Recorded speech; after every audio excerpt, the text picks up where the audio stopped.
আমরা জানি যে ক্যান্সারের সেল এই রাজ্যে আক্রমণ শুরু করে দিয়েছে, যার নাম রোহিঙ্গা। আমরা জানি যে যেভাবে হিন্দুদেরকে একঘরে করা হচ্ছে, হিন্দুদেরকে সেকেন্ড ক্লাস সিটিজেন হিসেবে ব্যবহার করা হচ্ছে, তাদের সাথে আচরণ করা হচ্ছে, অচিরেই হয়তো কাশ্মীরের মতন আমরা দেখব এই বাংলাতে কাশ্মীরি পণ্ডিতদের মতন আমাদেরকে অন্য কোনো রাজ্যে চলে যেতে হবে। কিন্তু আজ এই ক্রিসমাসের সন্ধেবেলা এই সমস্ত বোরিং কথা আপনারা কি শুনবেন?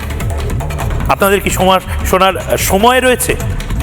আমি যদি বলি শুধুমাত্র সনাতনী না নয়, মমতা বন্দ্যোপাধ্যায় জেলে পচিয়ে মারার চেষ্টা করছেন রাষ্ট্রবাদী মুসলিমদেরও, আপনি কি সেটা বিশ্বাস করবেন? কারণ রিপাবলিক বাংলা ছাড়া, জবাব চায় বাংলার এই অনুষ্ঠান ছাড়া অন্য কোথাও তো কোনো মিনমিনে মিডিয়া এটা নিয়ে কথা বলবে না। যেভাবে আমার জামাটা ভিজে গেছিল এক সনাতনী হিন্দুর মাথা ফাটিয়ে দেওয়া রক্তে, ঠিক সেভাবেই আমি চিৎকার করে তো বলতে চাই যে সরফরাজের মুক্তি চাই। কে এই সরফরাজ?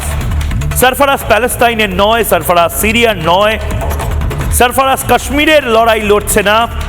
সরফরাজ আমার কলকাতা শহরের আমার এক সহনাগরিক বন্ধু, যে রাষ্ট্রবাদী, যে মুসলমান সম্প্রদায়ের।